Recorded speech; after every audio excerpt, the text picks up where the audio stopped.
Friends, today in this video we'll study about determining the population size और population density in a particular area. ठीक है, तो ये population ecology का एक टॉपिक है. So यहाँ पे जो एक फॉर्मूला होता है उसके बेसिस पे जो है आपको क्वेश्चन को सॉल्व करना होता है. बहुत इजी क्वेश्चन होते हैं, 4 मार्केट क्वेश्चन होते हैं ये. ठीक है, सो ये जो मेथड है जिससे कि हम पॉपुलेशन साइज या पॉपुलेशन डेंसिटी को डिटरमाइन करते हैं उसे हम कहते हैं लिंकन पीटरसन इंडेक्स या फिर मार्क रिकैप्चर मेथड. बहुत डिफरेंट नेम है, किसी भी नाम से आ सकता है. Sight resight method, mark release recapture और मल्टीपल सिस्टम एस्टिमेट. तो यहाँ पे बेसिकली किया क्या जाता है वो हम समझेंगे. सो यहाँ पे हम क्या करते हैं, विल सी. यहाँ एक एरिया है और इसमें जो है बहुत सारे कोई बटरफ्लाइज हम मान लेते हैं. मान लीजिए ऐसे बटरफ्लाइज हैं. ठीक है, बहुत सारी. ठीक है, अब हमें इस एरिया में फाइंड करना है कि नंबर ऑफ मतलब बटरफ्लाइज की डेंसिटी क्या है. तो सबसे पहला काम क्या करेंगे, हम कुछ बटरफ्लाइज को कैप्चर करेंगे. ठीक है, तो फर्स्ट थिंग क्या करेंगे हम कि फर्स्ट स्टेप आपकी होगी कि आप बटरफ्लाई को कैप्चर करोगे. ठीक है, you will capture the butterflies. कुछ सैंपल आप कलेक्ट करेंगे. फिर आपने जितनी भी ये कैप्चर की है आप इसे कुछ टैग लगाओगे इसके ऊपर. ठीक है, तो नेक्स्ट जो स्टेप है उसमें हम क्या करेंगे, कोई टैग लगाएंगे या फिर आप उसे कह सकते हो कि मार्क करोगे उसे. ठीक है, उन बटरफ्लाइज को या जो भी किया आपने कुछ मार्क लगाओगे उस पर. देन थर्ड स्टेप आप क्या करेंगे, उसको रिलीज कर देंगे. ठीक है, रिलीज कर देंगे. ये काम आपने किया आज, suppose today you have done this. तो आफ्टर सम टाइम, अब कुछ टाइम के बाद आप आएंगे. ठीक है, और उसके बाद आप क्या करोगे, अगेन जो फोर्थ स्टेप होगी आपकी, आप रिकैप्चर करेंगे. ठीक है, तो जब आप रिकैप्चर करेंगे तो अगेन कुछ अमाउंट आपने इसमें से रिकैप्चर किया. सपोज ये जो था आपका, ये आपने किया रिकैप्चर, यहाँ पे आपने रिकैप्चर किया. तो जब आप रिकैप्चर करेंगे तो उसमें क्या होगा कि जो भी आपको सैंपल मिलेगा, जो भी आप बटरफ्लाई कैप्चर करोगे, तो उसमें कुछ अनमार्क्ड बटरफ्लाइज भी मिलेंगी. ठीक है, जिसको आपने मार्क नहीं किया, प्लस कुछ मार्क्ड वाली भी मिलेंगी जो ऑलरेडी आप मार्क करके कुछ टाइम पहले जा चुके थे. ठीक है, तो ये सारा आपको डेटा यूज करके फाइनली आपको एन मतलब नंबर पॉपुलेशन साइज, ठीक है, पॉपुलेशन साइज या पॉपुलेशन डेंसिटी जो है आपको वहाँ पे कैलकुलेट करनी है. तो इसका फॉर्मूला कैसे बनेगा, बस इतना ही याद रखना है. जो क्वेश्चन भी पूछेगा उसमें भी बस यही चीज़ें लिखी होंगी कि एक एरिया है, उसमें आपने कुछ एनिमल या कुछ भी ऑर्गेनिज्म है उसको कैप्चर किया, उसे मार्क किया. ये कैप्चर का साइज दिया रहेगा आपको कि कितने सैंपल आपने कैप्चर किया है, 5, 10, 15 जो भी है.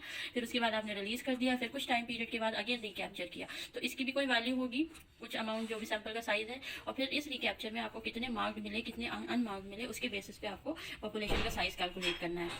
तो ये इतना डेटा दिया होगा आपको. अब इसमें से कोई भी मिसिंग हो सकता है, या तो आपको पॉपुलेशन का साइज मिसिंग है और ये सारी चीज़ें दी हुई है, या इसमें से कोई एक चीज़ मिसिंग है और ये बाकी चीज़ें दी है. तो उसके बेसिस पे आपको फार्मूला के बेसिस पे आपको आंसर लाना है. तो we will see what is the formula. ठीक है, ओके गाइस, तो फॉर्मूला आपका बनता है n is equal to number of captured and marked individual. जो फर्स्ट टाइम में फर्स्ट सैंपल जो आपने कलेक्ट किया है उसको कितना आपने कैप्चर किया और मार्क किया, multiplied by number of recapture, आपने कितना दोबारा कैप्चर किया individuals, upon number of marked individuals in recapture. जब आपने रिकैप्चर किया तो उसमें कितने मार्क्ड इंडिविजुअल मिले आपको, उसके बेसिस पे ये आपका साइज मिल जाएगा. तो इस पर एक क्वेश्चन देखेंगे तो आपको क्लियर हो जाएगा. ठीक है, सो ये आपका एक क्वेश्चन है, 2 मार्कर है. तो इन्होंने बोला है in wait a minute, okay, in an experiment to determine the number of rats in a field. ठीक है, एक फील्ड में रैट का नंबर हमें डिटरमाइन करना है. तो क्या बोला है, 80 रैट्स वेर इनिशियली कैप्चर्ड.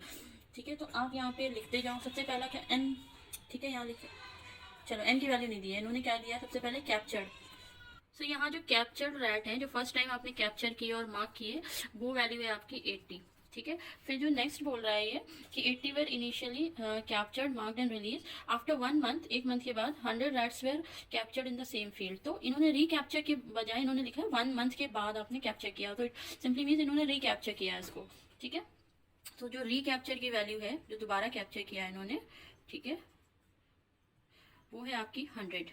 ठीक है, now what next they are saying कि 100 were recaptured and 20 were previously marked 1. तो जो रिकैप्चर में 20 जो है उन्हें मार्क्ड मिले.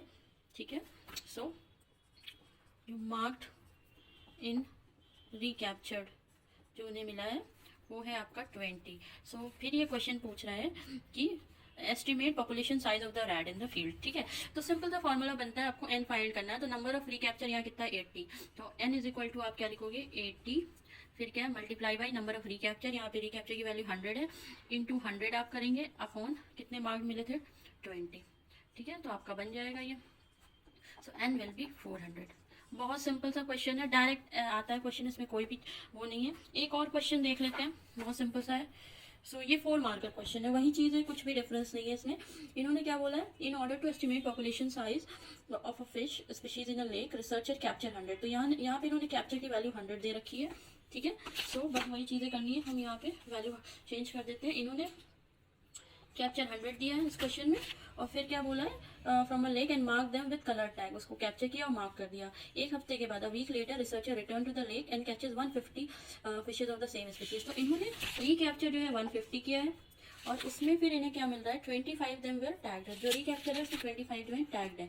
तो फाइन। सो सिंपल सा फॉर्मूला रखेंगे, कैप्चर कितना है 100, n is equal to 100 into recapture 150 है आपका, 25 मार्क्ड है। आप सॉल्व करेंगे, आंसर आपका अराउंड 600 आ जाएगा। तो बहुत सिंपल सा टॉपिक है, ज़्यादा कुछ इसमें नहीं है, बस इसी फॉर्मूले के बेसिस पे सारा क्वेश्चन बन जाता है आपका, ठीक है, डायरेक्ट आएगा। कभी कभी आपको n दे दिया जाएगा, बस नंबर ऑफ कैप्चर या नंबर ऑफ रीकैप्चर करके ऐसे कुछ भी पूछ सकता है, ठीक है। सो आई होप आपको क्लियर हो गया होगा। Thank you so much.